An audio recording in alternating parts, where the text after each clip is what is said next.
Hi, how's it going? I'm Marlena. Thanks for wandering by. So today's video might be a little bit of a weird video, but I mean, you might have come to expect that from me on occasion because I sometimes just think my weird thoughts and want to share them with you.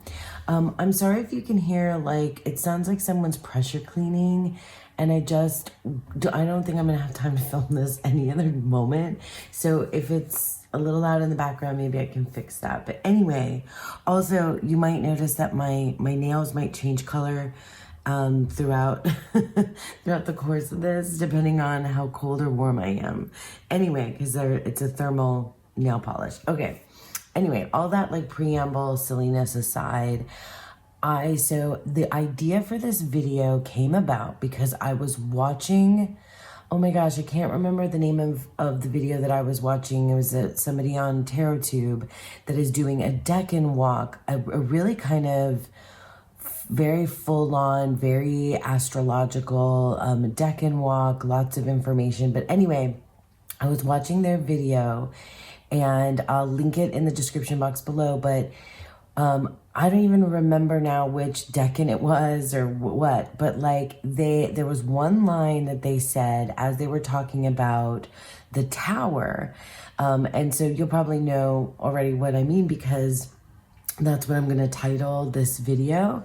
And the person was talking and they had the tower from Rider-Waite-Smith and tower from, from a Marseille deck and from the Thoth and everything. But what they said is it's dark inside the tower. And I was like, mind blown. I love it when this happens because it like completely refreshes and renews my like enthusiasm for the tarot. Like, I mean, it's usually pretty high up there, but things can dip. But like, I hadn't thought of that before, and it just suddenly made me want to look at all the major cards with a different perspective, and to have fun with it, and to see, what else I hadn't thought of before, hadn't maybe noticed before, or hadn't like said out loud before about the majors. So that's, yeah, so the tower, so it's wild to me that I never, because I mean, the way that this, image is composed is you're very, very focused on what's happening outside of this tower. You're very focused on these people that are falling out of the tower. Not all, but most of the depictions of the tower itself, there's no, like, from the inside, you're not like moving through the rooms of the tower. And because, it just made my mind go so many places. So I never really thought about like, what's inside. Like, there's no lights on inside the tower, and did the lights go out because of this, cataclysm, this catastrophe, this, lightning strike from up above, or was it always dark inside the tower? It's just so fun to think of things like that. And I was just really, really, really excited that, I heard that phrase and it just stuck with me. So it made me then want to do what I'm about to do, which is explore the rest of the majors and kind of go just share with you like the little things that popped into my head that I hadn't thought of before, other things that I had not thought of before. And some of them are going to be like introspective and deep and like, breaking open like some ideas and things like that. Some of them is just like unintentional humor, things that I find funny, just like questions upon questions, that kind of thing. So it's going to be a mixture of that kind of random thing. And also, I just want to say that like, these are things that hadn't occurred to me before. They may very likely have occurred to you or others in books that, you've read, that point these things out, because, like, the tarot's been around for a little while and I've only been working with it for a fraction of that time. So other people might have, pointed this stuff out before, but it was just fun for me to take a look and see what I hadn't seen before, think about what I hadn't thought of before, because it's dark inside the tower. All right, and so also I'm using both the Rider-Waite Smith, the Smith-Waite borderless edition, and then I also have my trimmed Thoth, which is I keep inside this I don't know, it's like a makeup bag that I've had forever. My trimmed Thoth is the other one that I'm using for this little exercise here. So those are the decks. Let's just go in, and I have my notes here. So we're starting with the Fool, right? Oh no, I gotta flip you over. Okay, so starting with the Fool from the Thoth deck. And like, I'm really sure, let me put these aside and we'll just go from the side. So I don't give away which ones I've chosen. Anyway, I feel like it was hard for me from either deck to kind of think of something that I hadn't thought of before necessarily about the Fool based on the image. But really, I think I've thought this before, specifically about this Fool from the Thoth deck, is that the Fool is unhinged. And I feel like that's a great word for the Fool that, like, maybe I don't necessarily say. The Fool is unhinged. Like, look at their crazy eyes, okay? The Fool is unhinged. Not just risky, kind of nuts. And I think maybe that has been said before, but I don't think I have ever called the Fool unhinged before. So the Fool is unhinged. And then the Magician.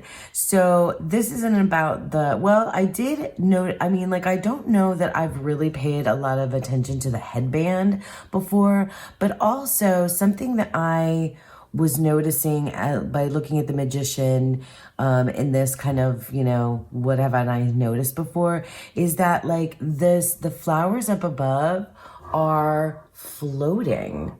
There's no rod, it's where are they coming from? Where are the flowers coming from? Are we floating, and I guess you could do that with many of these cards, is where are we? Is this on Earth? And I wonder if that's a great question for all of the majors, right? And some of them do feel like they're on Earth and some of them definitely don't. But is this just border, it feels like, obviously there's significance to every single teeny tiny symbol here. But I just was interested in where is this coming from? And it's definitely a frame up here and not so much a frame down below. I don't know. As above, so below. This is a frame and this is not. That's interesting. Anyway, that one wasn't as fun, say, as the Unhinged Fool. But, okay. So then next, I have the High Priestess and the Empress from the Thoth. And I feel like there's a lot of conversation about the Empress and the Emperor often as a couple, right? So I have the Emperor here. There's a lot of question about, I've read a lot about the Empress and the Emperor. And I know that in Marseille tradition, well, in general, in different tarot, things that I've read, the High Priestess and the Hierophant are counterparts. And then there's there's a lot of things with the Magician, the Fool, or the Magician and the Hermit. Anyway, but I like to think I'd like to think more about a duo, the counterparts, right, of the High Priestess and the Empress. And I think there are texts that do that. I'm thinking of Rachel Pollack, where it talks about the High Priestess is like the maiden, the virgin, and the Empress is the mother. So like these different like aspects of femininity and things like that.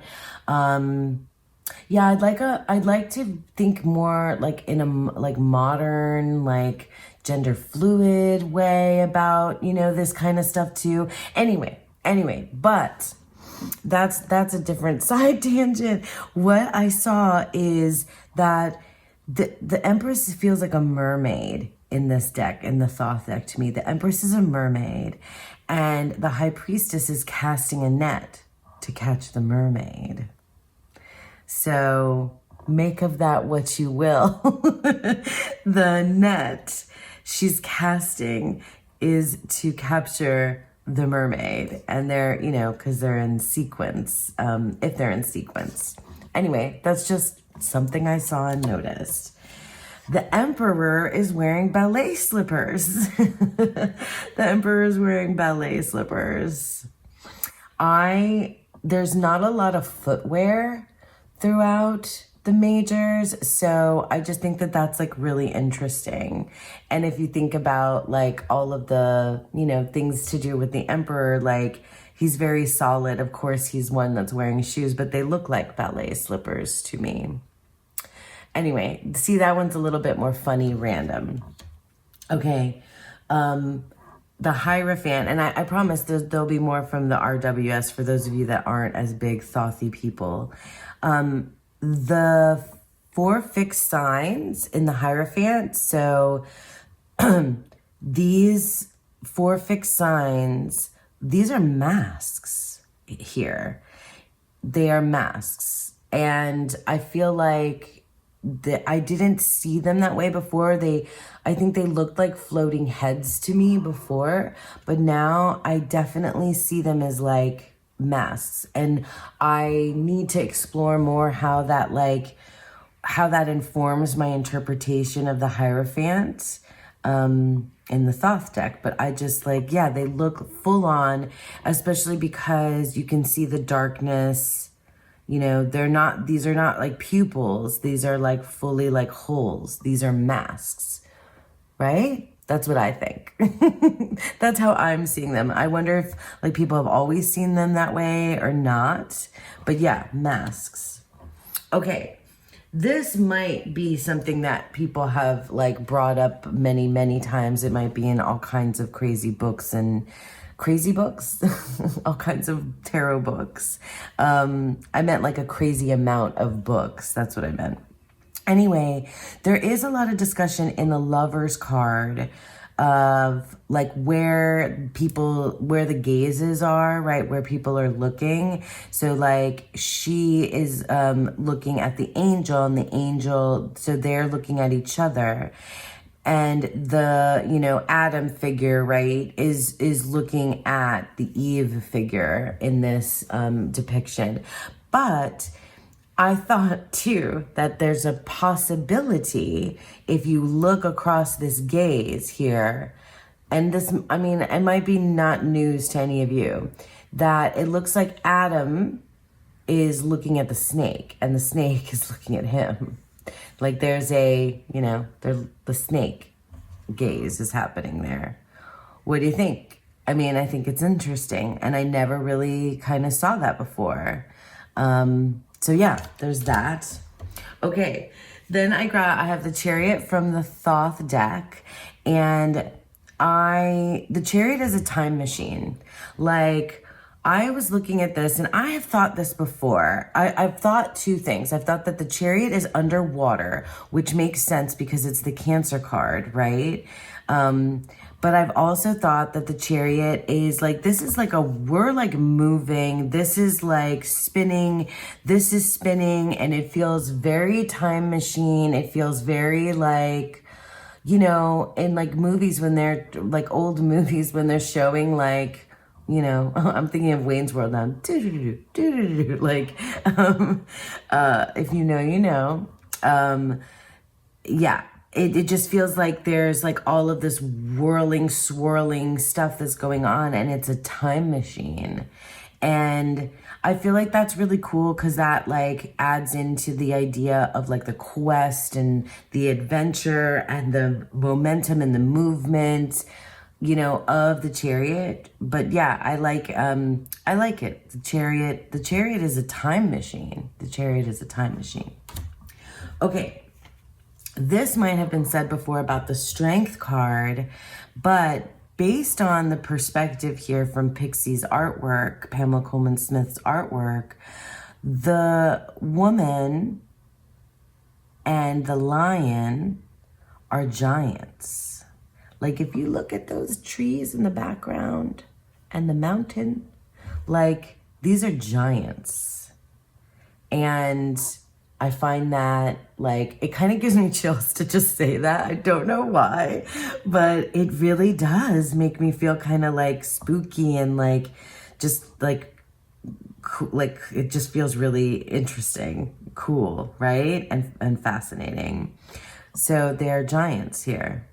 They might be giants. They might be giants. They might be giants. So I thought that was cool. And then the Hermit from this, I love the Hermit from both cards, from both decks, I mean, from Rider-Waite-Smith and Thoth. But the Hermit, okay, so the Hermit is really a creature to me in the Thoth, whereas the Hermit is very much like a wizard, mentor, old dude guy in the Waite-Smith. He is like Dr. Plague. Like this feels like a plague mask. Like it's really hard to even like discern any kind of face, but it feels very beak-like.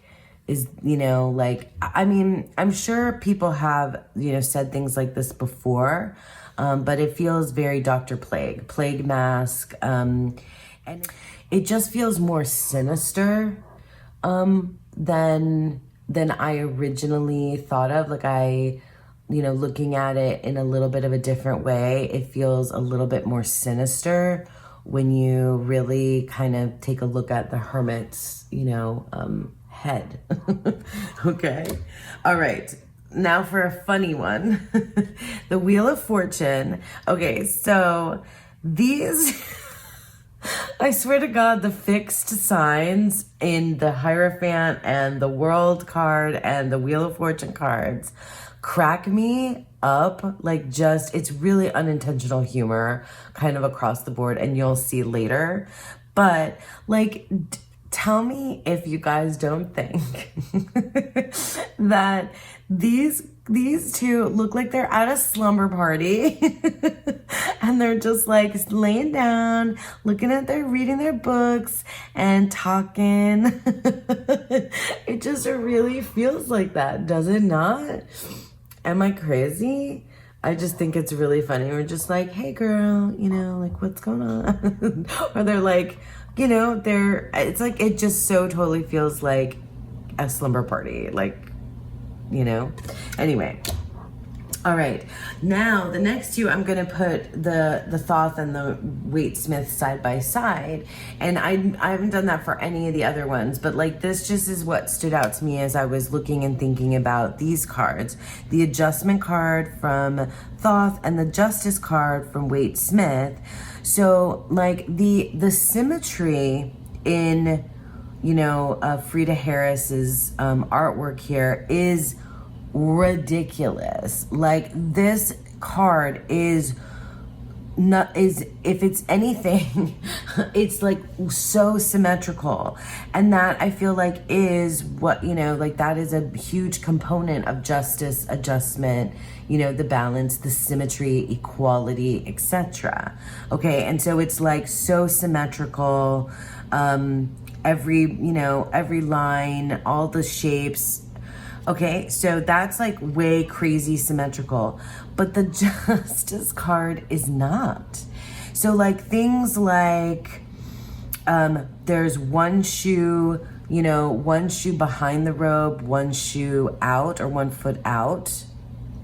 The whatever you call this, I don't know, from her robe, like one side seems longer than the other. Like the pillars aren't completely symmetrical in terms of like just the accents on them either, you know, how they're drawn. I just find it really fascinating that this is like unparalleled, that's kind of funny, unparalleled symmetry. It's like crazy symmetry. And here we have like really not symmetrical in terms of like the composition. Isn't that? I've never really thought of that before. So I thought that was cool. And then, okay, here we have the Hanged Man. These look like pool tiles. The hangman is like underwater in a pool, and like it feels like a modern pool, right? It feels like a pool. Like these are pool tiles, 100%. And maybe it's because I'm a Florida girl who loves going swimming in the pool all the time that stands out to me. And I've thought this before. I've just never really said it out loud, I don't think. So yeah, the hangman is underwater and in a pool. Pool tiles. Okay, Death from the Thoth deck. Maybe this has been said before, probably. I know there's like no new original thoughts. The Scythe, okay, so the Scythe is that's cut through him, right? Has Death cut himself? Has Death like scythed himself? Is Death, is this like like the perspective really almost makes it look like that has pierced the leg, like, and it's like I don't know, if he had flesh it would be like the femoral artery, would it be? You guys tell me, somebody who knows. But like, has Death cut himself? Now that's like, I mean, it just opens up a whole can of worms, right, so to speak. Has Death cut himself? Okay. Temperance from Waite Smith. If you look at this, maybe if I do it like this, if you look at this card a little bit differently, it almost could be like the angel is like hovering a little bit because of their tippy toes. They're like on tippy toe, so it's like they're flying like above a little bit. They're not like firmly planted, and I like that idea. I like that the angel's like floating a little bit with like a little bit of a, you know, tippy toe here and tippy toe there. Yeah, what do you guys think? I like that idea.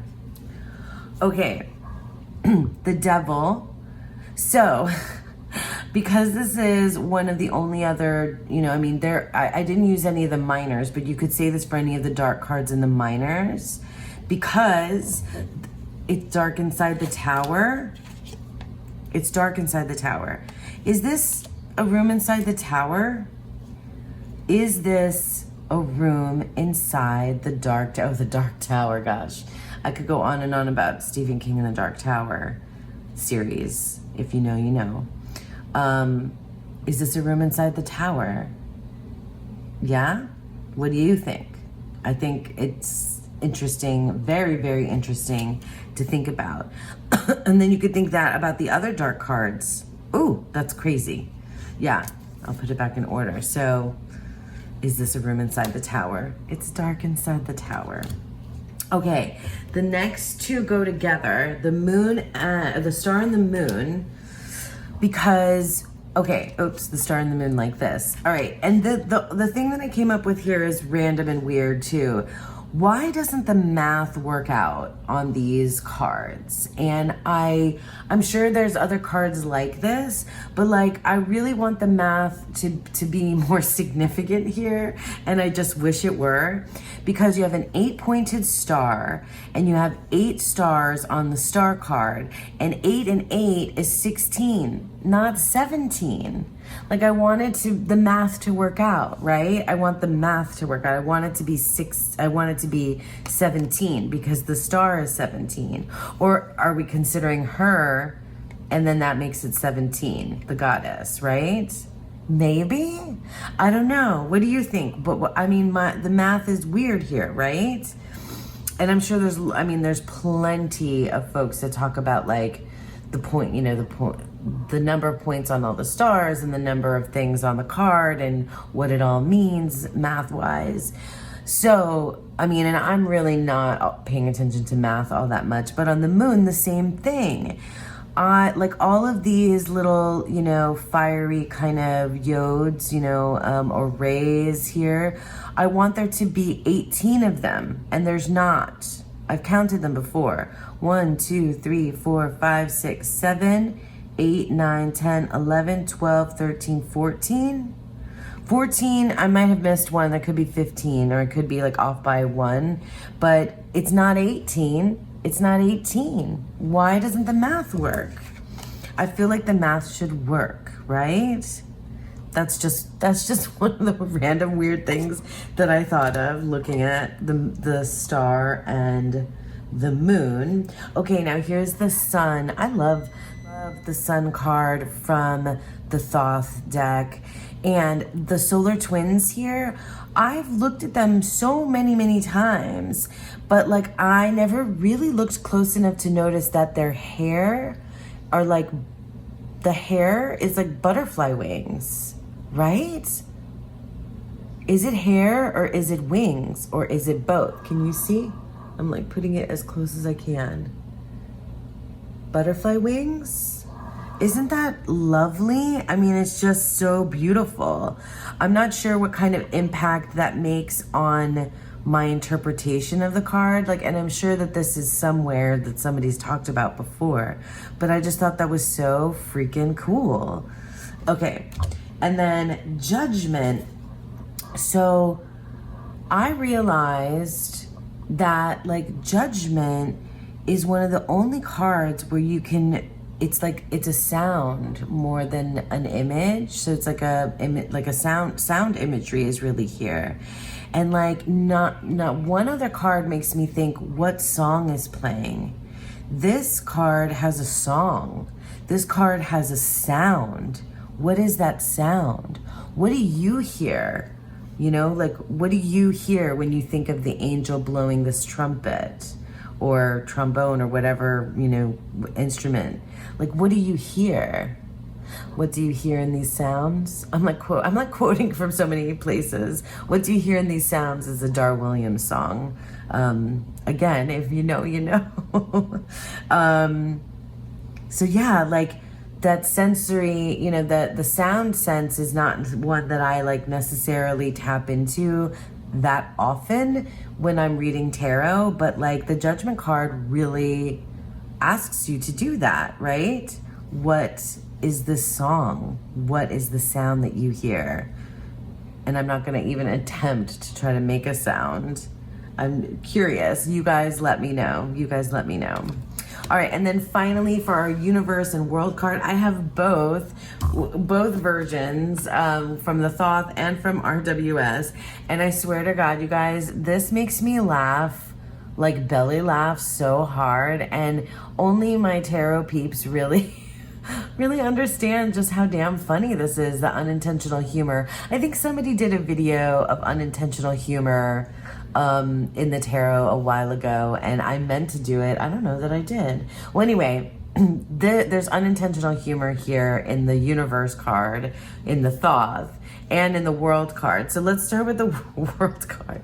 I mean, like all of the faces of the fixed signs are ridiculous, but like that lion, like the lion makes me laugh.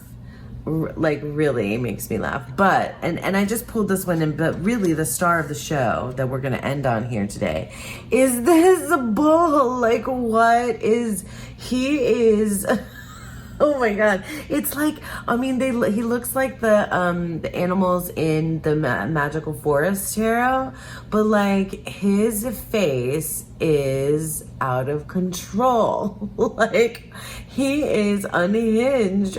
It reminds me of those, did you guys ever watch the Disney cartoons of Ferdinand the Bull? Did you ever watch those, Ferdinand? Or even the bulls that like, no, maybe it's not Disney, it's Warner Brothers. It's Bugs Bunny, like Bugs Bunny and the Bull. And then I think there was also, but Ferdinand was his own, like, I think his own cartoon. And I don't know if it was Warner Brothers or not. But Ferdinand, that's what it reminded me of, Ferdinand, the Bull. Let me know if you know about Ferdinand. Anyway, we're gonna end there with that crazy bull. And yeah, so that's it. I just had weird thoughts starting from It's Dark Inside the Tower, and I just went through the majors and did like a little just random, you know, like perspective change, looking at things, asking myself questions, and it kind of just was super fun to look at these cards in a slightly different way and look for things that I hadn't noticed before, like specifically look for things that I hadn't noticed before. Anyway, that's it. I hope that you enjoyed that. I wonder if that was super quick or not. I hope that you enjoyed that, and I thank you so much as always for sticking with me. And I hope that you all have a beautiful, wonderful day. Bye.